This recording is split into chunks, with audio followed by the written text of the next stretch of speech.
ini kita mau belajar tentang struktur tulang. Kemudian juga yang kedua adalah proses pembentukan tulang dan faktor pertumbuhan tulang. Banyak istilah-istilah yang nanti akan kita temui di dalam materi hari ini. Tetap semangat ya! Untuk struktur tulangnya, ada beberapa hal yang harus kita pahami terlebih dahulu. Di sini ada tulang rawan, kita sebut kartilago. Kemudian ada sel tulang rawan, sel kartilago ini kita sebut kondrosit. Kemudian ada kondroblas, ini menghasilkan kondrosit. Jadi sel tulang rawan kondrosit dibentuk oleh kondroblas. Untuk tulang kerasnya kita menyebut osteon. Jadi kadang tidak disebut tulang keras. Dengan istilah tulang saja itu sudah menunjuk osteon. Sel tulang keras disebut dengan istilahnya osteosit. Untuk osteoblas, ini bagian yang menghasilkan osteosit. Jadi, sel tulang osteosit dihasilkan oleh osteoblas. Struktur tulangnya adalah sebagai berikut. Jadi, kalau ini adalah tulang bentuk pipa, itu terdiri dari bagian yang tengah ini kita sebut dengan istilahnya diafisis. Ini tengah memanjang dan di dalamnya itu berongga karena disebut dengan istilahnya silindris. Kemudian di bagian atas ini epifisis, terdiri dari tulang rawan atau tulang kartilago, sedangkan diafisis itu adalah tulang keras atau osteon. Antara epifisis dengan diafisis itu ada metafisis. Juga banyak tersusun dari tulang rawan. Nah, antara epifisis dengan metafisis itu ada bagian celah sempit yang nanti ini kita sebut dengan istilahnya cakra epifisis. Dan di sini banyak sekali osteoblas. Kemudian pada daerah diafisis ini kita lihat dari bagian terluar ini pembungkus tulang. Jadi bagian terluar dari tulang keras kita sebut dengan periosteum.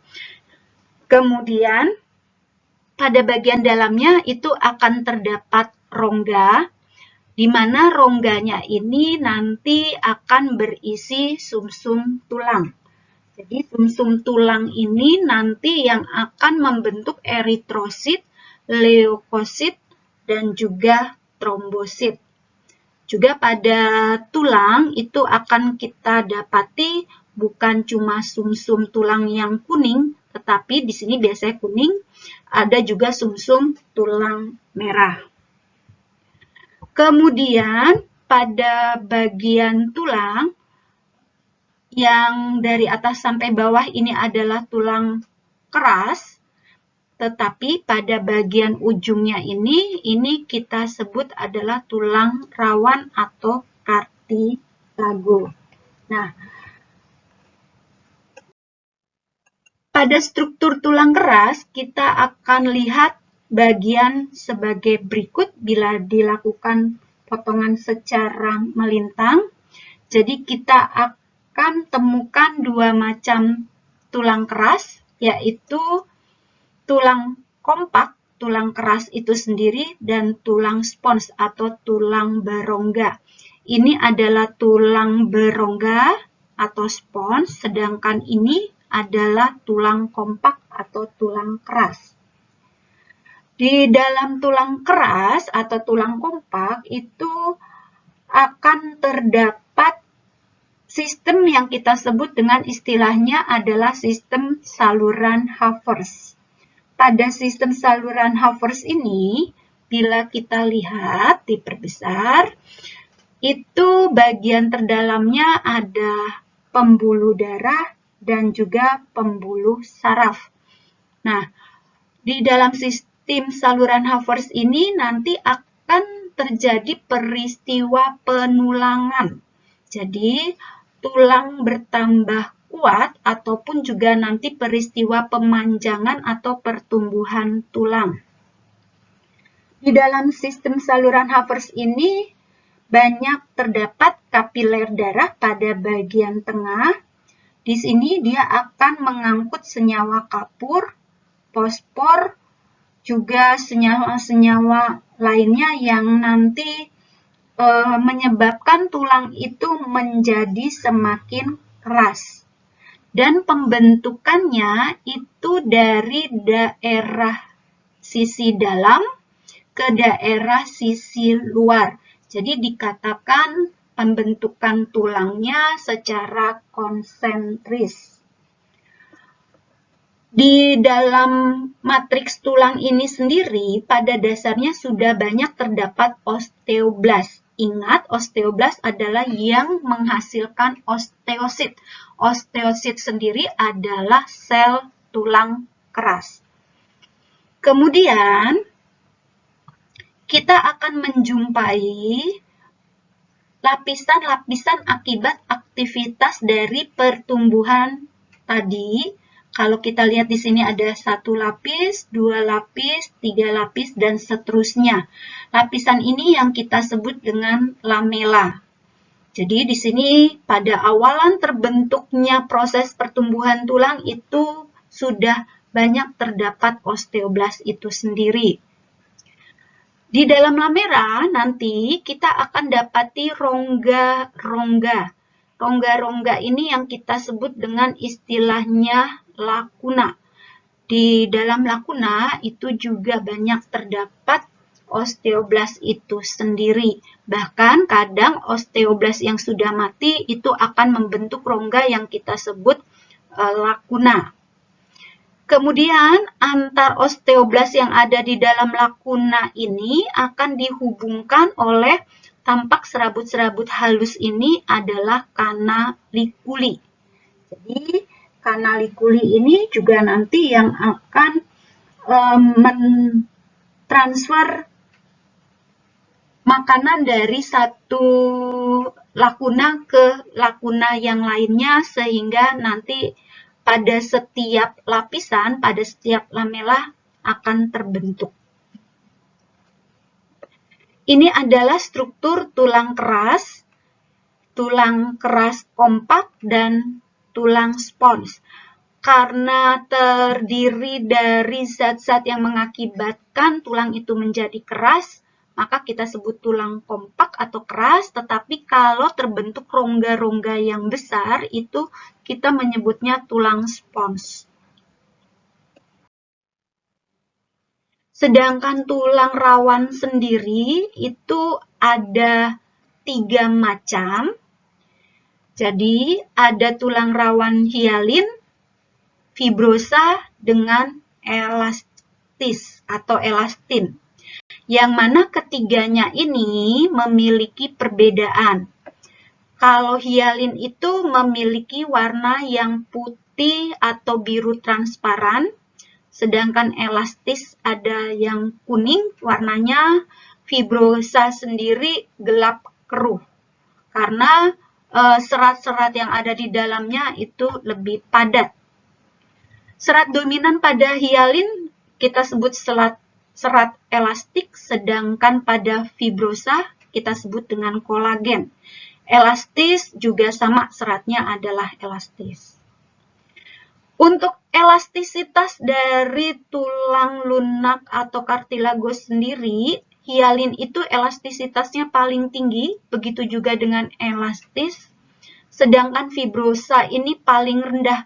Jadi fibrosa ini paling kaku dari ketiga tulang rawan ini. Pada tulang rawan, untuk yang hialin banyak kita temui pada persendian atau saluran pernapasan, juga di ujung tulang rusuk. Untuk elastis itu paling lentur, ada di telinga, ada di laring, epiglotis.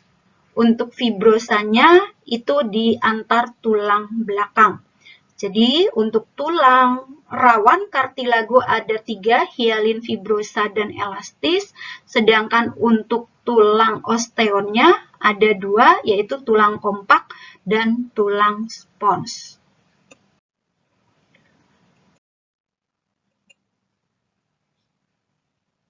Ini bisa kita lihat perbedaan tulang rawan dengan tulang keras.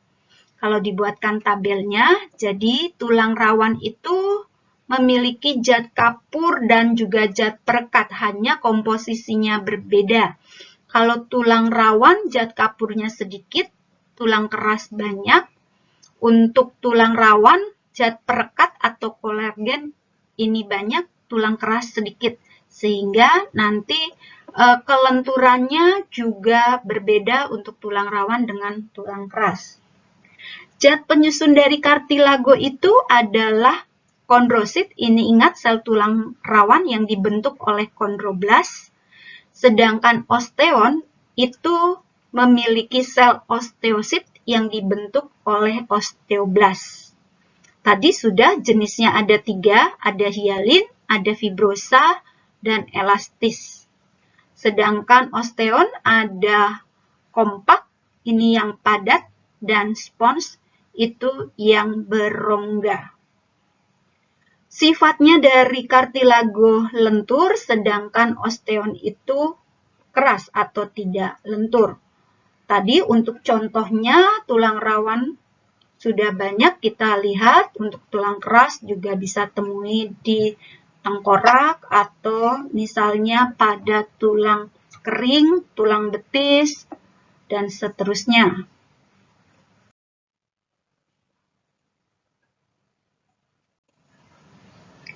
Untuk berikutnya adalah proses pembentukan tulang atau osifikasi.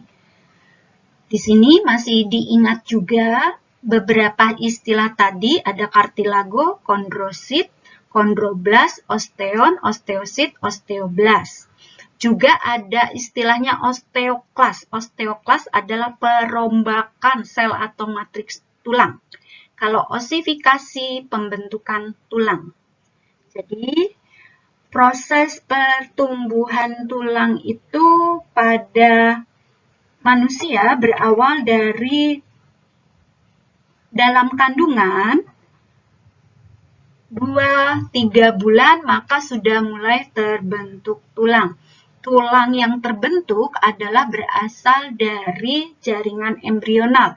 Jaringan embrional kemudian berubah menjadi jaringan mesenkim.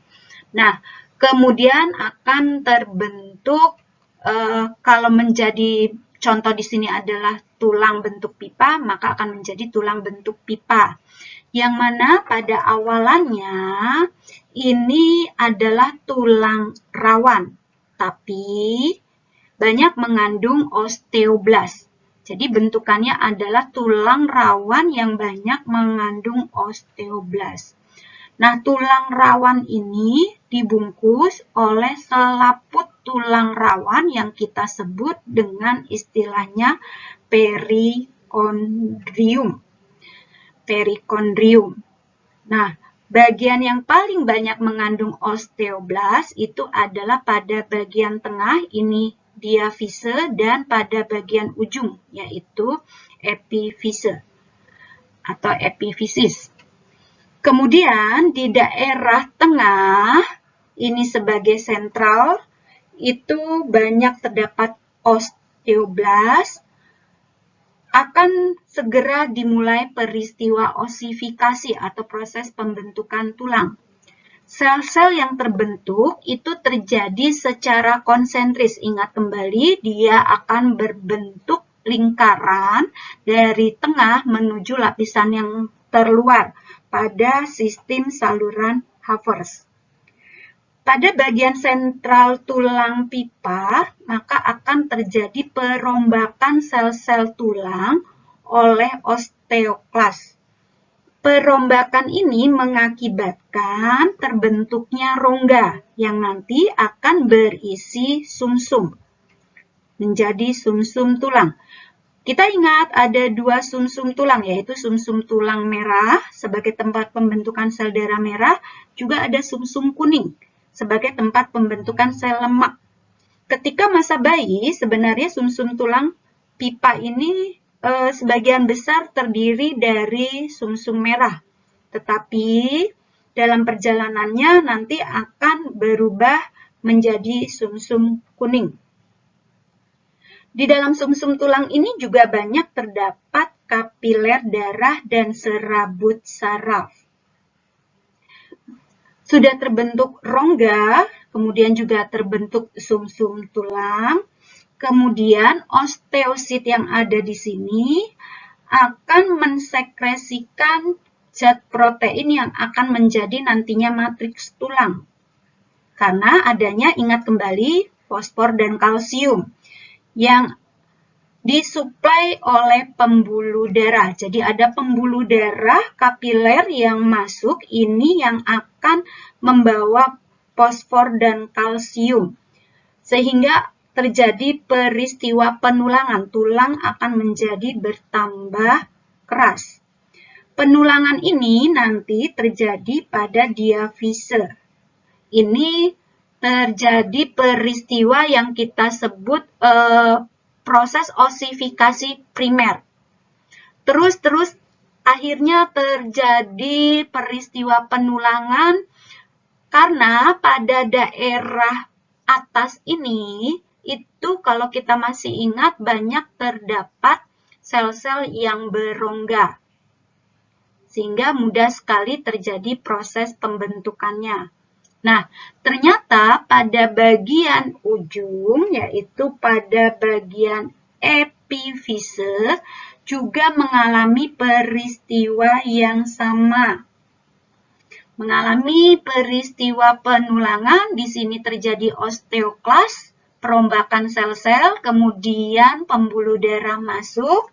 Pembuluh darah akan membawa fosfor dan kalsium sehingga terjadi proses pengerasan tulang. Karena terjadi yang kedua kali, pertama tadi di sini, maka pada daerah epifise ini sering disebut dengan osifikasi sekunder. Kemudian akan terjadi peristiwa terus-menerus di antara keduanya, diafise dan epifise. Itu kita ingat, ada terdapat cakra epifise. Aktivitas pada osteoblas di cakra epifise menyebabkan daerah cakra epifise ini terus mengalami penulangan.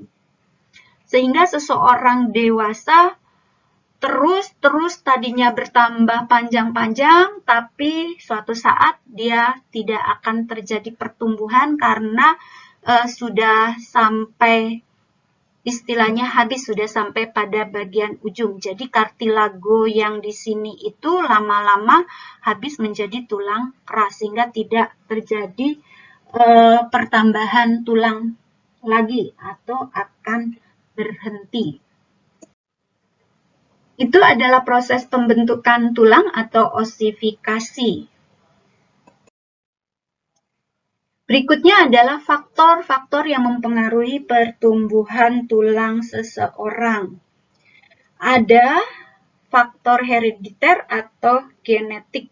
Jadi tinggi badan secara umum itu akan mengikuti tinggi badan dari kedua orang tuanya. Faktor nutrisi yang kedua, jadi suplai bahan makanan yang kita konsumsi itu sangat baik mengandung kalsium, fosfat, protein, vitamin D, dan yang lainnya, sehingga baik untuk pertumbuhan tulang dan juga menjaga kesehatan tulang. Faktor endokrin atau hormon, jadi hormon ternyata juga berperan penting dalam pertumbuhan tulang.